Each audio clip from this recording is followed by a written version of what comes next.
Good evening, everybody, and welcome to our guests who will be speaking to us shortly.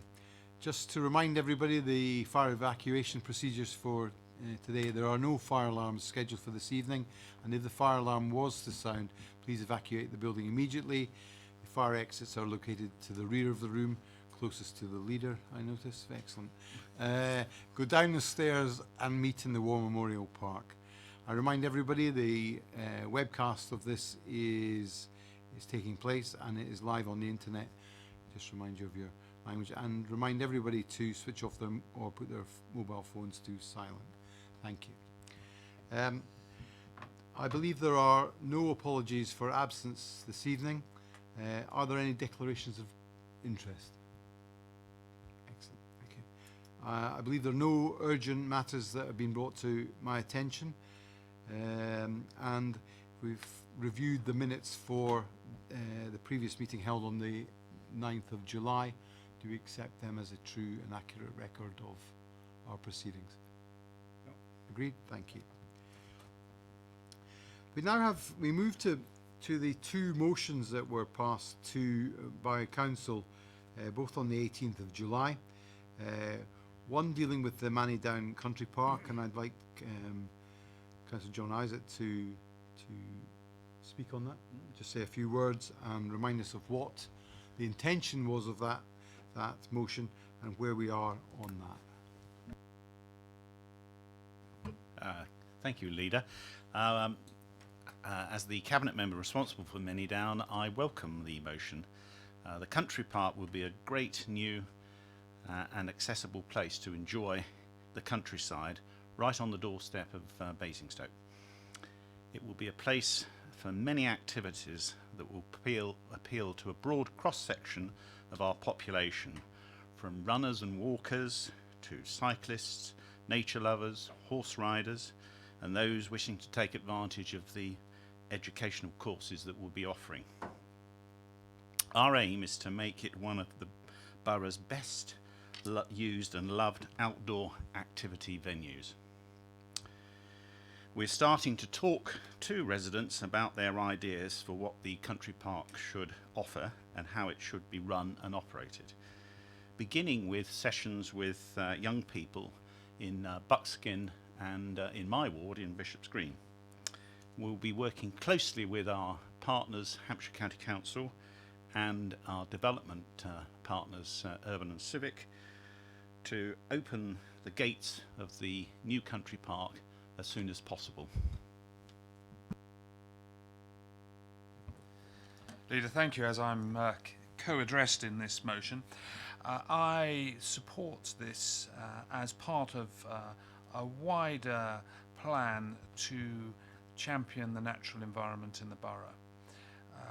The country park fits into that wider plan, and the wider plan includes pushing forward for a biodiversity management plan in the Hatchwarren area that includes Old Down and Beggarwood Park and the surrounding area.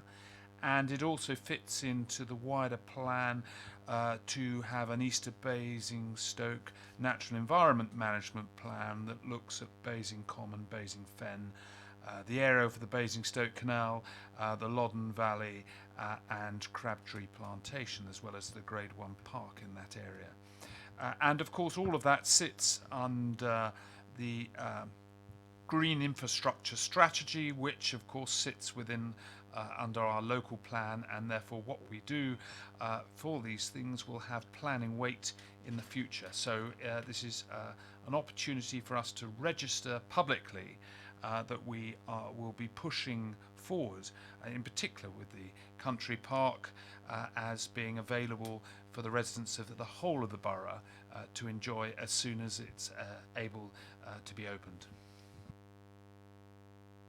Councillor Byrne. Thank you very much, Leader. Just as somebody who seconded the motion at Council, I think it's sort of really important for me that we really identify how important this is and a key element of the Manidown development, but also that everybody can take full advantage in helping our residents to understand how they can enjoy our country park, but also the other 90% of our borough, which is rural compared to town. And I think that's a key position for us as far as being on the side of our town, for everybody to do that. But also, probably the most important thing for me, thinking about the item later on in our agenda, is to help everybody understand their impact on the environment.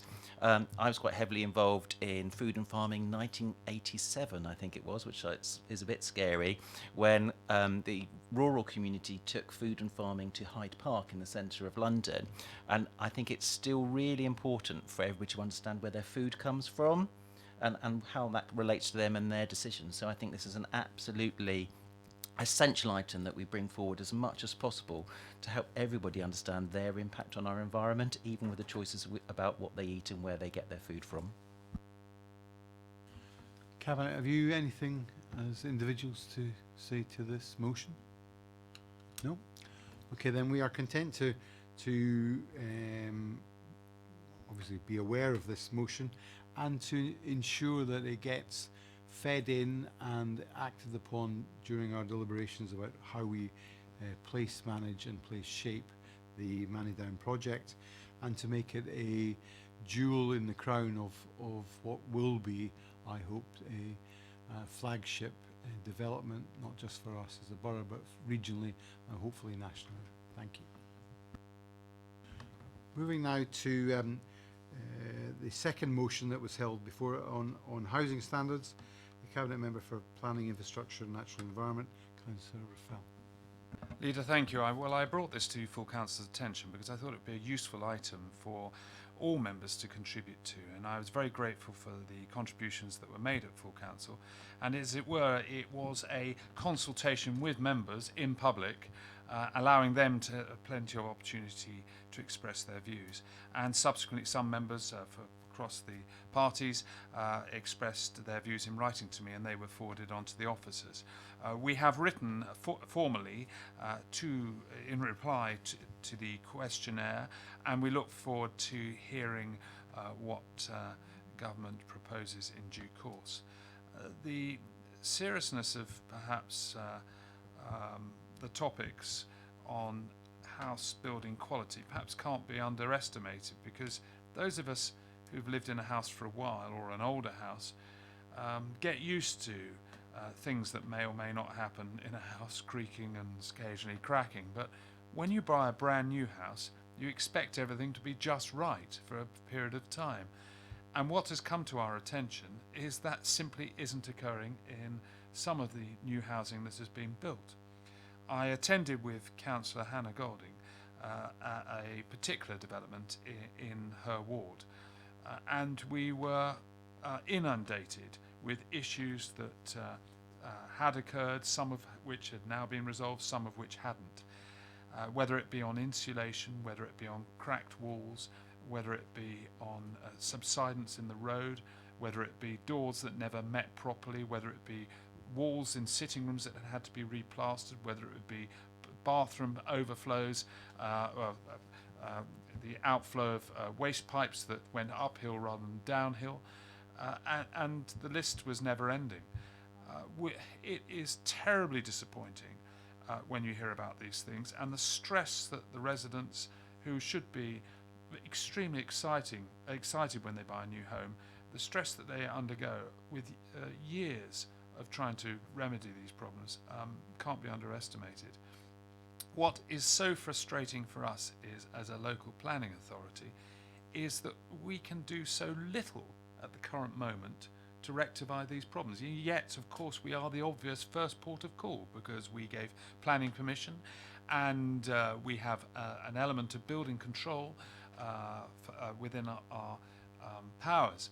But of course, the public don't appreciate that the building control powers that we have do not, in many areas, touch any of these problems that they are facing.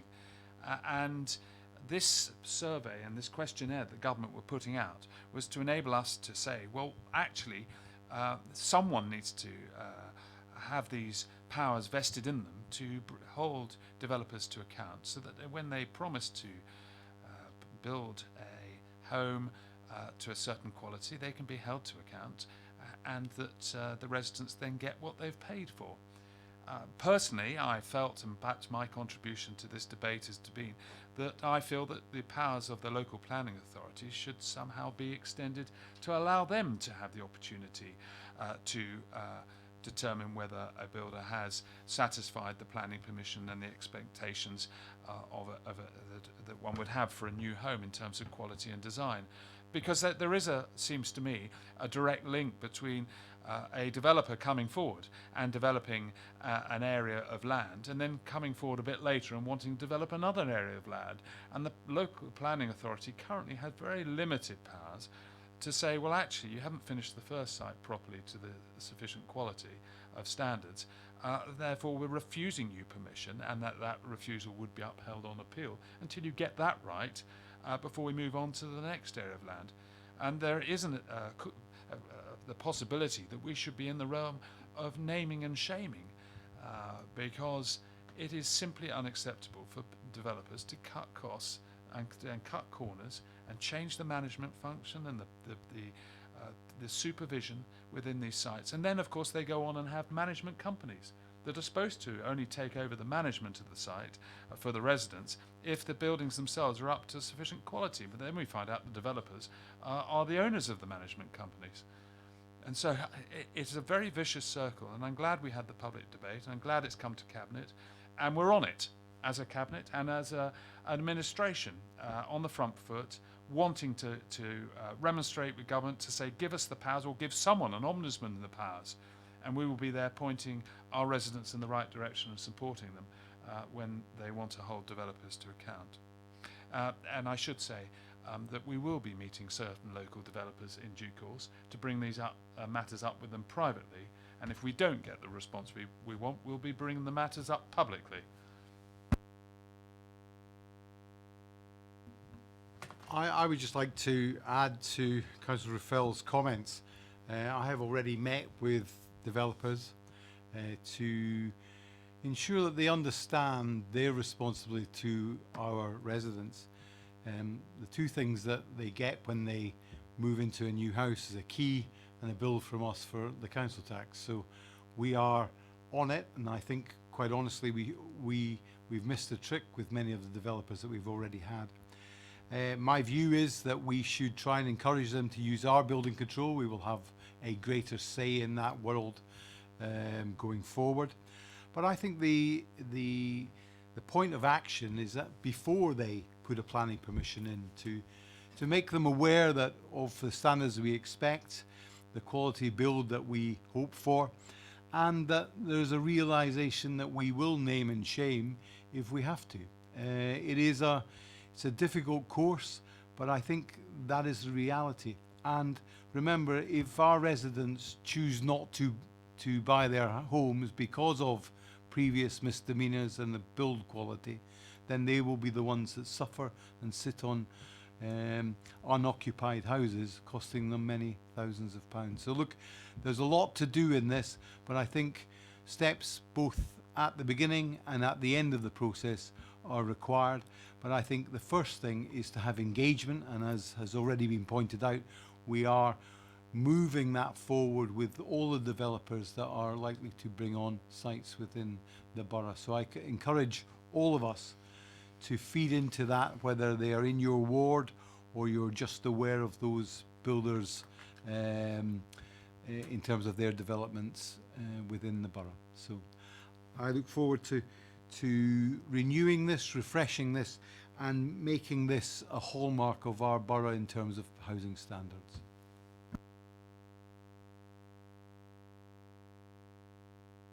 I move now to the climate change emergency and the declaration of such.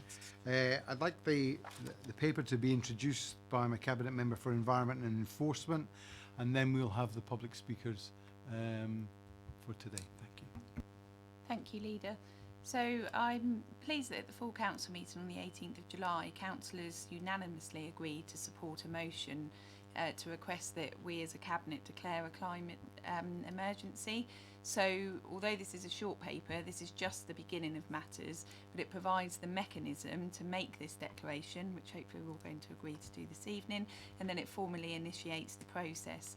The paper then goes on to provide a summary of the actions the Borough Council is taking and how we're going to now move forward in the coming months. We as a council do already work really hard to protect and enhance the environment and reduce the impact of buildings and services on the planet. If you look at Appendix 2 in the paper, this does set out some of the things we've done to lead by example to reduce the carbon footprint. It refers to installation of solar panels, and then the information's in there, and the savings that we've made, the carbon savings. We've introduced fast electric vehicle charging points, and we're looking at doing more of those. We're implementing our local plan with a strong emphasis on sustainability. We have improved the energy performance of this building, which is actually quite a big task and I think a really good thing that we've done. We've established a group of environment champions. We've introduced reusable cups. We did that at the Bee Love Festival, in a step to start to replace single-use plastics. And there's lots of different things in here in Appendix 2, and a number of pages that sets these out. Another example, and one that I think is really good, is the air pollution campaign, encouraging people to switch off their engines and not idle. And now we're looking in the coming weeks to introduce fixed penalty notices for idling in key areas, which again I think is a big step forward. So there's a lot there, but I'm not saying that we're in any way complacent. I totally accept there's so much more to be done, and I think this paper sets that out.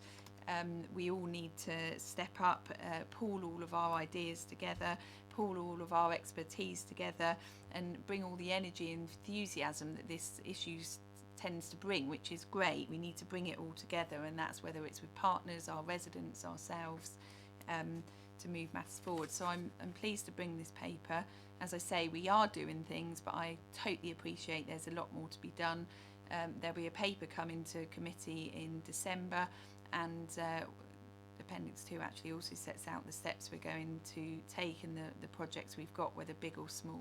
And I think that's the key thing, is everybody can do something, and whether it's a small step or a huge step, there's lots to be done, and we're really ambitious and enthusiastic to now take those steps and move forward. Thank you. I'm very appreciative of that introduction and laying out of where we've got to and where we need to move forward and do more. I'd like to now invite Martin Beerman forward to give us his view on the climate change emerging, how obviously with his experience not just on council but in protecting Chinham, where he can find a way forward for some ideas and some thoughts that he could move us forward. Thank you, Martin. Thank you, Leader and members.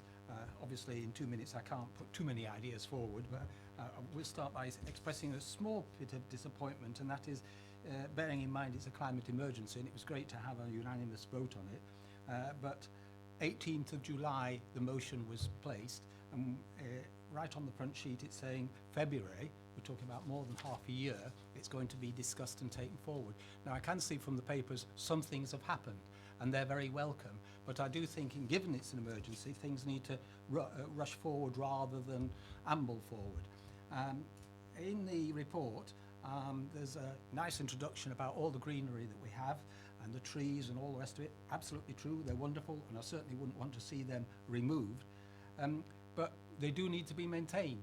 And one of the biggest issues deterring people from walking and cycling, which is one of the big steps that should be being taken, is the overgrowth of these paths and so on, particularly on routes to schools. This is a no cost almost possibility to win. So it would be useful if we carried out the duties that the council had anyway, and the report points out that lots of things on highways are outside of the remit of the borough, but nonetheless there are things that are within that aren't being tackled properly. Local plan is being reviewed, I note. I hope that one of the first steps will be to remove the more or less ban on wind farms. I'd like to see much more emphasis put on rainwater collection in new developments. I incidentally welcome all, particularly Councillor Raphael said a moment ago on another thing about quality of build, but there's really no difficulty in putting rainwater harvesting in new properties as opposed to trying to do retrospectively. And there's much more opportunity to have solar panels on new build. Again, it's much cheaper. The opportunities are obviously much reduced depending on location and orientation, but more thought could be given to the original layout and as to what extent solar panels are being considered and their efficiency. Just touching quickly on highways, one of the things that hasn't come forward so far that I can see is the opportunity for the council to sponsor car clubs. One of the issues is that people are reluctant to go electric vehicles because of the limited range. However, if there are car clubs where people could hire a car or be in the club and use a car as a club member, then that would deter quite a few people from having a second car, or even, in the case of our household, even a first car. We only have a car because sometimes public transport is inadequate. And where there are cycle routes, and I think Councillor Raphael has acknowledged this several times in the past, they are often inadequate, don't connect, and all the rest of it. It's very nice to hear that there's talk at central government about sort of reducing pavement parking outside London. A little less pavement parking, again, would make it easier for people to get around on foot, in particular, not least the disabled, of course. When improvements are done, for instance, the Red Army roundabout was recently done, and there were going to be... I ask you to sum up, please. Yeah, Mark. okay. Well, as I say, there's so many things that really are attractive. The Red Army roundabout was recently refurbished. The county promised to do some auxiliary things to help pedestrians and cyclists there, not just the cars. That didn't happen, despite long consultation beforehand. I'll just say quickly, peak hour signals, I think, should be introduced rather than all the time. Meaningful public consultation. Delighted to see the Climate Emergency Project Manager being appointed, but I think it should be a more senior position so they have more clout, although I've not read the job description because I couldn't see it. And Councillor Eachus won't be surprised to say we still haven't got it right on waste collection. I've got a few things to say on that sometime at some future. But public engagement, I think, is so important rather than just the councillors remotely deciding what's good for the rest of us. Thank you, and thank you for your generosity. Public engagement with you, Martin, is always welcome. So I look forward to you coming back in front of us again, or EPH, is it? Yeah, of course. Thank you, Martin. I'll pick up on some of the points. You made a thing at the beginning about it being an emergency. So yes, this was declared on the 18th of July. I can absolutely assure you that this council, this cabinet, have been working extremely hard on this from the day after that it was declared. I was actually on holiday, but as soon as I came back that Monday, we've hit the ground running. There's a lot of work going on. Everybody's really ambitious. We are rushing this forward, but unfortunately, some things do take time, and the bigger projects do take time. But there is a lot of work going on behind the scenes, and I really want to ensure you and residents about that we're not just being complacent about this, and we are pushing things through. The paths on routes to school and things, totally take your point. In fact, that's something that's already come up between us as members and a cabinet, and is something that's being looked at. So just things that we can do quickly that have a big effect on the environment, a big beneficial effect on the environment. The local plan review, yes, you mentioned wind farms, totally need to be looked at. I don't think it's something, I don't mind personally going on record to say I don't think it's something we can shy away from anymore, with environment being such a big thing, and I think I need to work with other cabinet colleagues and other officers in the council to understand that and really look at that in a lot more detail. So absolutely not against that, and all of these things are really helpful to have. Sponsoring car clubs, not something that I've heard of before, but again, great to have your input on that. We have a low carbon energy group. Martin Heath, who's speaking in a minute, is a member of that, and we have already got a date in the diary for that to meet at the end of this month. So we aren't just sitting here doing nothing. All of these ideas will be coming forward via those different things, and before we know it, we'll have the CP meeting in December, and always happy to work with you outside of those we have in the past. I've met you for different meetings over air pollution, and I'm sure that's something that's going to be ongoing. So yeah, it's just to reassure you we are doing things, and they're all positive steps forward. Thank you. Does anyone else in the Cabinet would like to add something to that? The only thing that I wanted to add, Leader, if I may, and I don't want to contradict Councillor Leach's, but I think there's a reality that says so much is going on in all of our different portfolios, and I think it's because car clubs, Councillor Leach might not have heard of it, but actually when I had car parking and EV charging points, that's why we're trying to put all of the EV charging points and infrastructure in first, because we know it's about behaviour change. So getting people to join a car club will only happen when we've got those EV charging points, so that actually it's easy to use and that behaviour change is much easier. And I think it's one of those things that we're always looking at, well, how do we make that happen? Because as I'm sure you know, Martin, some of that is about a lot of education, because what we don't want people to do is to rush out and buy an EV charging car if the most environmentally friendly thing they can do is not buy a car. So it's some of those things that we have to educate people, and we have to educate them to understand what the right behaviour is, because they may, under misinformation, believe that they're doing the right thing when actually they're doing the wrong thing. So it is something that we're all very convinced about, and make sure that we do all the right things so that we make it as easy as possible to make the right decisions when it comes to changing their behaviour.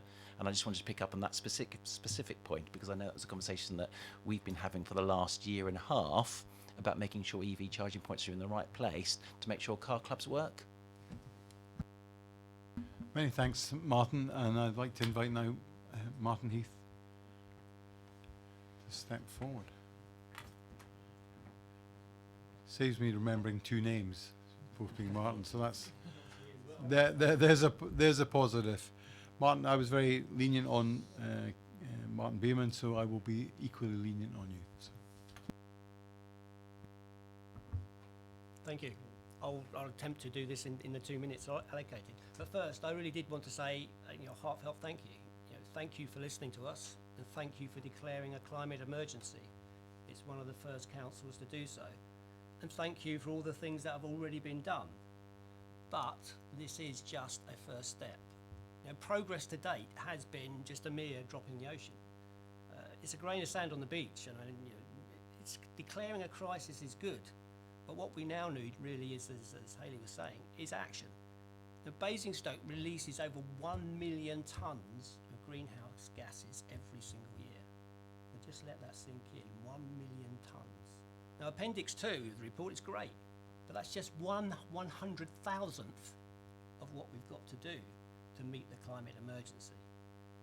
So let's be equally clear, 20% of that 1 million tonnes comes from the food we eat and how we manage our waste, but 80% comes from generating the energy we need in Basingstoke. Just 0.7% of our energy needs are met from locally renewable energy generated in our borough.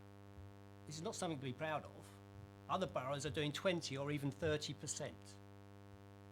We need to make massive cuts in each of these sources, and we only have until 2030, and I don't mean 8:30, but it is nearly that urgent, to make those cuts 10.5 years away.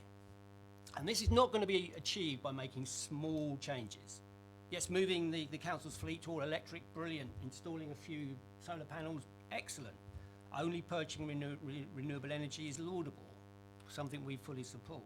But we need massive step changes, massive changes in our transport infrastructure. 45% of our emissions come from transport in our town. Building new roads is not the answer. Driving less and using public transport is. We need massive changes in the way we build our homes. Building homes to meet out-of-date building codes is just adding to the problem. That accounts for 30% of our emissions. We can stop building highly inefficient buildings. We can start building homes and offices and factories that are fit for the 21st century. You'll be glad to know I'm nearly finished. Massive changes are needed in how and where we generate our electricity. It needs to be made here, in Basingstoke, and it needs to be renewable. We can start these changes here tonight. Now, We are here to help. Please let us do that, and I hope you take us up on that offer. But just one last plea. Please, please do not underestimate the scale of the emergency we are facing. Many thanks. As always, I'm very grateful. You have a vision of a future that is scary in some ways, but also it reminds us that we have all a role to play going forward, some big, some small, and that we are being hugely challenged as a council and as a borough. So as we stretch out the hand to Martin Bierman, we stretch it out to yourselves to try and aid us in our work, to guide us where we are wrong, and to challenge and chase us if we get it incorrect at times. So I'm massively grateful. Cabinet, would you like any words with Martin? No, it's just say thank you. You know, we, like I said to Martin Bierman, we welcome any feed-in. We've got the low carbon group coming up at the end of the month. And I agree, there are massive step changes needed. And we can, we've got a lot to do, but there's also the point that it's working with others as well. Basingstoke and Dean Council cannot do all this. They're not going to meet these targets on their own. It's about working with partners, which I think Simon's going to talk about, and it's all of us, all of our portfolios, all of our partners, residents, everything, and it's about behaviour change, and we recognise all of that, and it's about us as a council facilitating that as well, and that behaviour change, and working with organisations and people like yourself. So hopefully we can move forward in partnership. Well, Martin, do you want to say just one thing on what Hayley's just said? I wanted to ask a question, if I may, Martin, which was, we all know we're one very small part of the economy across the borough, only, probably a medium-sized to large employer in the borough, and that doesn't sort of reduce our responsibility as a member of the government hierarchy. But I just wondered if this would be a great opportunity to help everybody understand what the transition network's doing, to not only lobby us, but work with other large organisations that may have an even bigger impact on what happens with the environment in our borough. So I wonder if you could just sort of talk me through that. More than happy to. A couple of things. First of all, as Councillor Rattigan was saying, don't see this as a threat. See this as an absolutely huge opportunity to create the borough and the town that we want. So it could be a threat, but as I think many of us have heard, a threat is nothing more than a previously missed opportunity. And this is where we could be today. Yeah, so transition is here. We're just a small group. We're local. We all have expertise in various areas of the economy, in jobs, in society. We have a huge range of expertise which we can help the council with. But in general, we're about building awareness across the borough of how we can transition from where we are today to a future that's cleaner and greener and healthier. As I say, we have a huge amount of expertise. We want to work with the council in partnership in doing that. We want to call on that expertise we have across a group of 20 or 30 or 40 people. And so far, I think we've been relatively successful. A lot of people know about us. We help run the Clean Air campaign. We help, probably more than help, we probably drive forward the Basingstoke Green Week, which I hope you're all coming to, by the way, next week. Thank you very much. It's a whole week of events which are partially sponsored by the council, for which we're grateful, but most of the volunteer work is coming from people and part of the Transition Network, which is, if you like, an umbrella group of many different groups across the town. Environmental groups, food waste groups, biodiversity groups, environmental groups, all have a common interest in making Basingstoke a better place to live and to be. And that's what transition is about. Are we content that we've questioned Martin enough? That's great. Well, then we as a cabinet will have things to say. Simon, you started, so you can continue.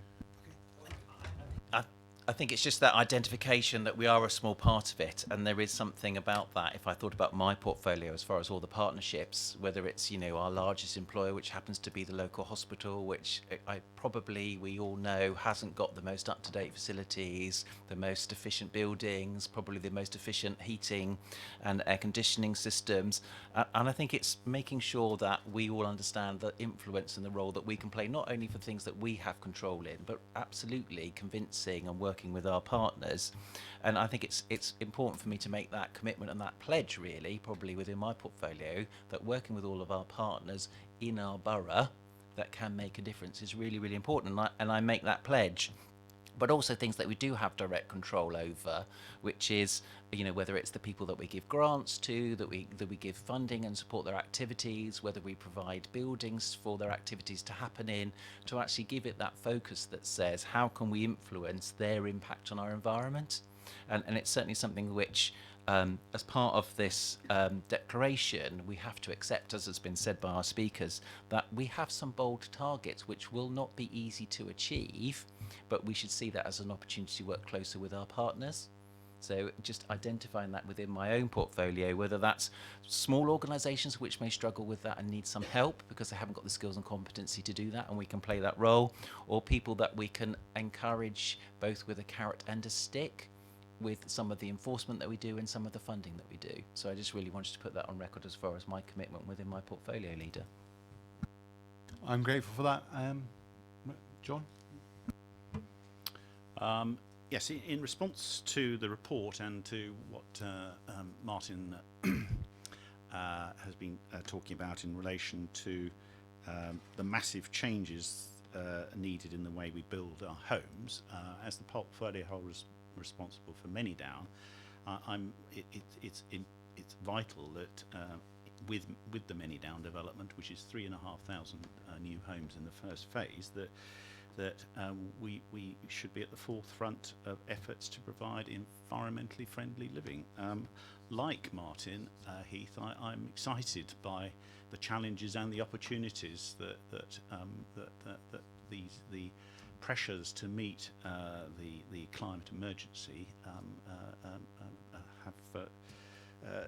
require of us, and I'm clear that in selecting Urban and Civic as our development partners, one of the key factors in coming to the conclusion that they were the best partners to have was that their awareness and commitment to building better homes. It should be by definition that better homes will be homes that are greener and more environmentally friendly than they have been in the past. That what we're saying here is that those new homes will use less of the scarce resources that we have as a planet in terms of energy and water and so forth, and that there will be fewer carbon emissions that will be escaping from these buildings. And so sort of give you some examples of some of the work that's underway in what we're calling the Many Down Standard, which is being developed and will be a cornerstone of the development. We're looking at making sure that the new homes have got high energy insulation, that they feature smart technology, integrated sensors and transmitters to monitor electrical and fuel consumption, water conservation, electric vehicle charging points, better design including site orientation for better daylight and sunlight for the homes, intelligent street lighting, the use of green and brown natural roofs, integrated cycle storage, storage space for batteries, wastewater heat recovery. So I think that gives you some example of the priority that we are going to be attaching to the more environmentally friendly homes that are going to be built at Many Down. So it'll be one of the greenest, energy efficient, low carbon communities in the borough, and will be an example to developers across the borough and beyond. Thank you, John. Thank you, Leader. In April, it was great to meet residents and Basingstoke Transition Network at a Green Hustings to speak about how we address the issues that face us all in the natural world. We spoke then about declaring a climate emergency, and I'll be pleased to support that action this evening. In my portfolio of homes and families, there are two areas which I'd like to touch on. First is green homes. It's great that the council has so far given grants of £41,000 to homeowners for renewable energy solutions. We've also supported 27 low-income households to get energy-efficient boilers and 28 park homes to get air source heat pumps. But of course, these are just initial steps. We need to go much further. We need to work with house builders, housing associations and developers in the borough to try and get truly sustainable homes delivered through the planning system. Homes which are fit for the future, with adequate insulation, sustainable energy sources and electric charging points, to name just a few. With families, the council has a great role to play in educating future generations.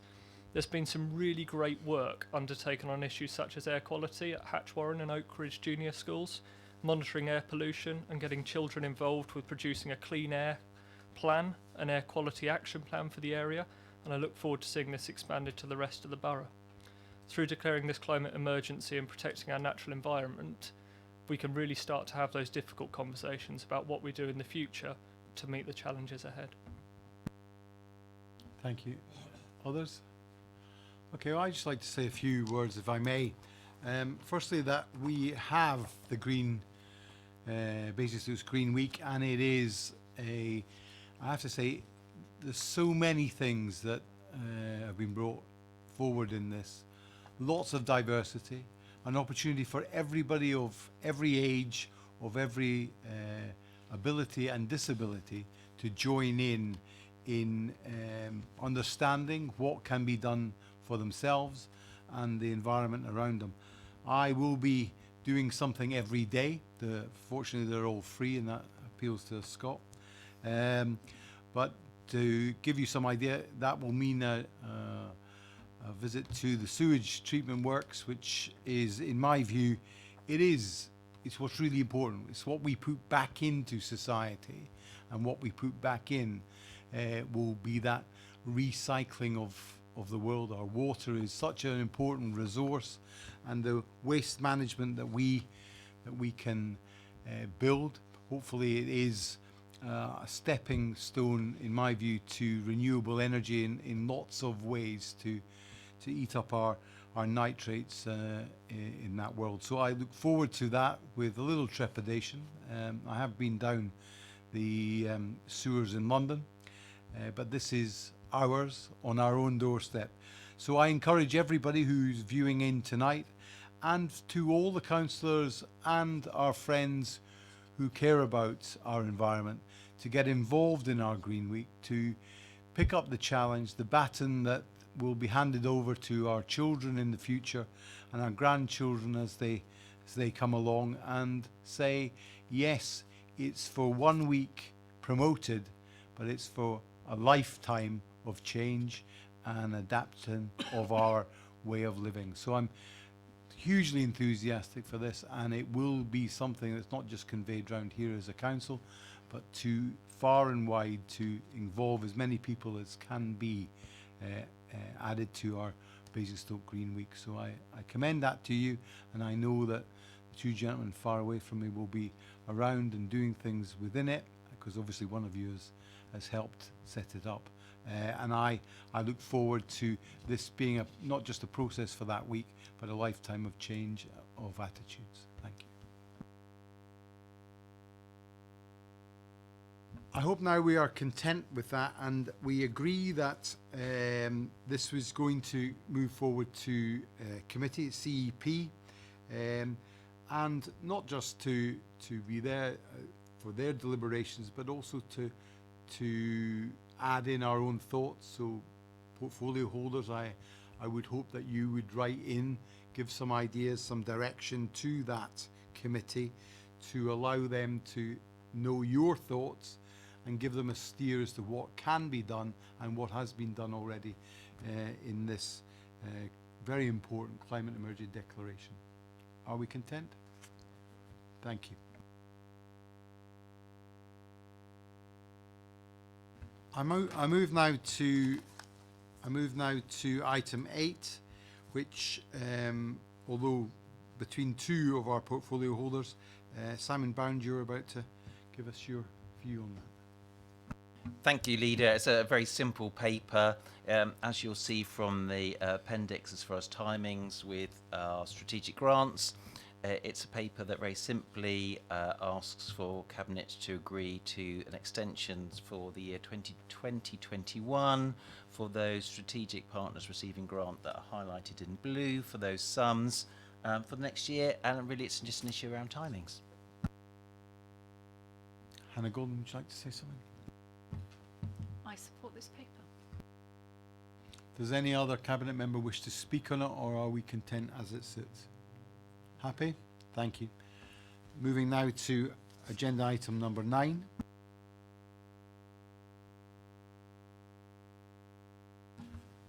This is the North Wessex Downs area of outstanding natural beauty. Councillor Ruffell, would you like to make your comments to the paper? Well, yes, Leader, I ask us to endorse this. The North Wessex Downs was designated as an area of outstanding natural beauty in 1972 under the National Parks and Access to Countryside Act 1949. It contains all or part of 173 parishes, straddling a number of counties, 3 unitary authorities and 4 district/borough councils. It is a pretty large area. If one just pictures where it starts, if you think of Pangbourne and Bucklebury and just north of Thatcham for the Berkshire Downs, and then you move across westwards just south of Wantage to and including Lambourne for the Lambourne Downs, and then move a bit further west and south to Marlborough Downs, and then down to the Pewsey Downs, so just east of Calne and Devizes, and then moves further south and east through just north of Lurgashall, and then we come into our little part in comparison with the Hampshire Downs, which obviously abuts Whitchurch, Overton, Kingsclear, and includes Highclere and Hurstbourne, Tarrant and St Marybourne, and as we move east from that comes right up to Ramsdell. It's just a shame it doesn't include the Candover Valley, which is made of chalk, goes up and down, and includes the Herriard watershed, which is so much part of the North Hampshire Downs. But there we go. This management plan will last for 5 years. It takes into account the very important goal of protecting and conserving the natural environment and looking after the people who live within that natural environment, considering transport, considering their rural businesses, and it will be a very useful management plan that the council will look to, and it will have planning weight, of course, for any planning applications that might arise in the future. So I commend it to Cabinet. Thank you. Well done for mentioning Kingsclear. Always a big plus as far as I'm concerned. Does anyone else want to say anything on the AONB? John? I think I must because sorry. I think I must because a large part of my ward, as far as the borough is concerned, is in the North Wessex Downs AONB, so it's very close to my heart. Reading the new report, the new plan, it struck me that it's the largest AONB in the southeast, and it's the 3rd largest nationally out of 37 in England.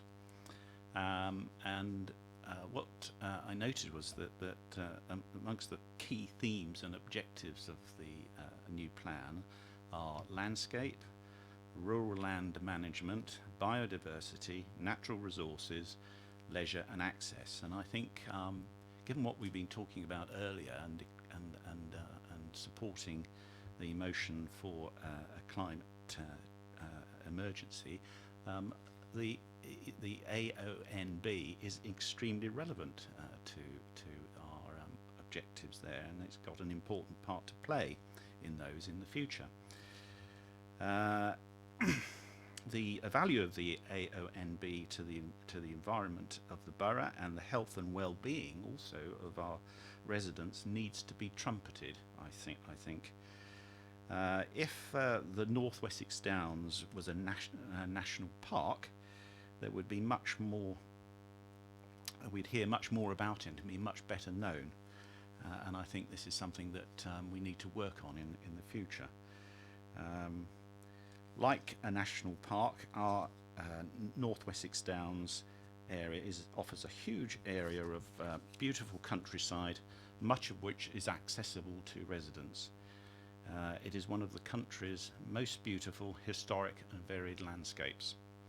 So I support this plan and encourage our residents to go out and explore and enjoy what it has to offer.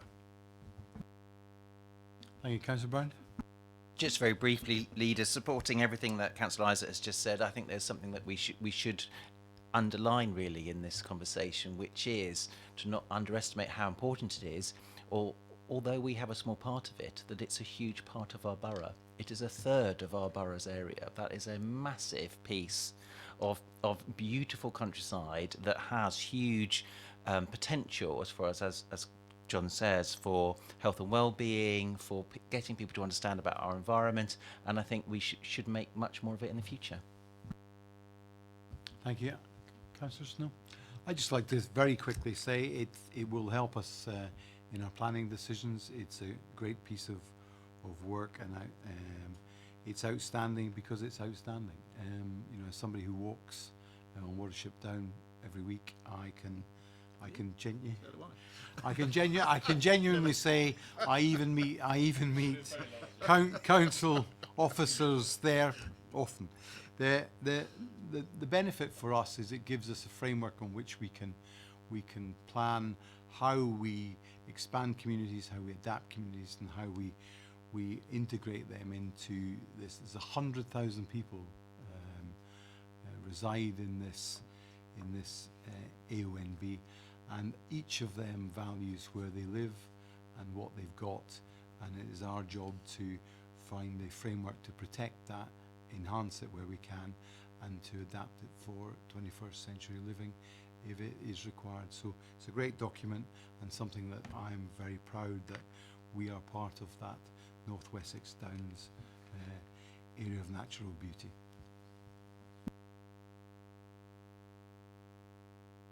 So it is agreed that it is a supportive document for our planning. We support it in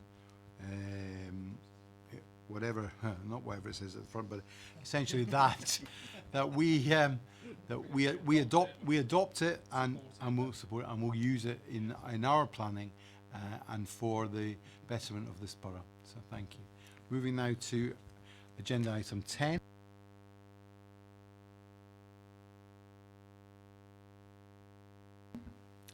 This is the revenue and capital monitoring. Councillor Golden, it's yours. Thank you, Leader. This is the first quarter revenue and capital monitoring report. So it covers spend up to the 30th of June 2019 and is therefore fairly early on in our year. It does indicate a positive forecast position with spending in both revenue and capital slightly lower than the latest budget. This really demonstrates that we are building on good work previously done by the Council in terms of financial management, and shows that our financial oversight is robust by both budget holders and management. It's also worth noting in the report that our property portfolio is currently doing very well and is returning more than forecast.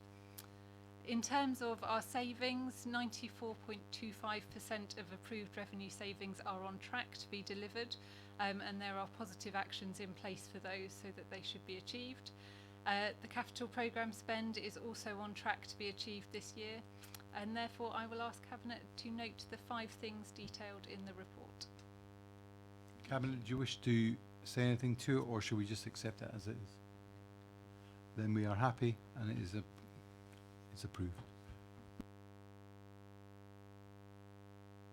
Now moving to agenda item 11, which is our own preparations for Brexit, and just to give you some confirmation that There is, with all hope, we have now got a final date for us to leave the EU on the 31st of October this year.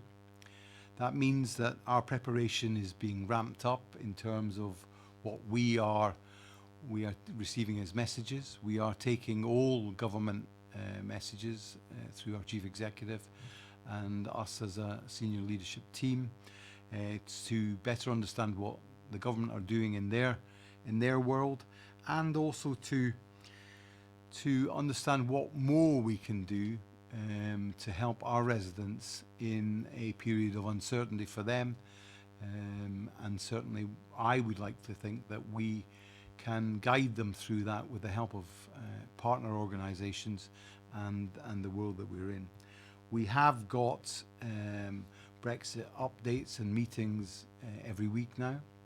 We are we have approved a grant to the CAB, which will help with the settlement of European individuals, so as they can fill in the forms, they understand what they are required to do.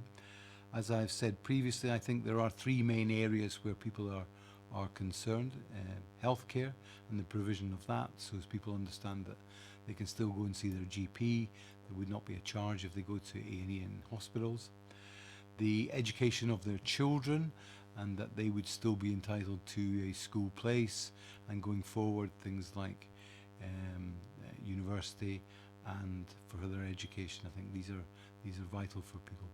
And finally, housing, if I may say, the roof on people's head, where they stand in terms of our own provision of housing, where they need confirmations that they are not going to be disadvantaged on our housing world, and that they can, with all certainty, continue to live here, to work here, and to enjoy their time in the United Kingdom while they decide whether their future is here or they go back to the nations of their birth. So look, we are doing a lot with it. There is still, unfortunately, some uncertainty within government as to where this ends up, but I believe that we are making the right preparations, we're having the right conversations, we're speaking to the people who influence other people, whether they be farmers with people working on their estates, or whether they be big employers like Vitacress, who are a Portuguese company and have many Portuguese nationals among their staff. So we are stretching out our hand to everybody, and you can be assured that through our partners and our own efforts, we will make a transition easier, smoother and better for people who decide to continue to live here, and give them some certainties in an uncertain future. If you have any comments? Councillor Brown. I just wanted to thank the officers. I know what a large task there's been, really, in collating what all of the issues are, how they could impact both positively and negatively in all the different areas of the work within the council and our partners. And I think we shouldn't underestimate how large a piece of work that's been going on for some time. So just to thank them, Leader, if I may. Praise of officers when they work as hard as some individuals have done is welcomed, and has not gone unnoticed by myself or the Chief Executive. So I'm grateful for that. Anyone else, any other comments? John?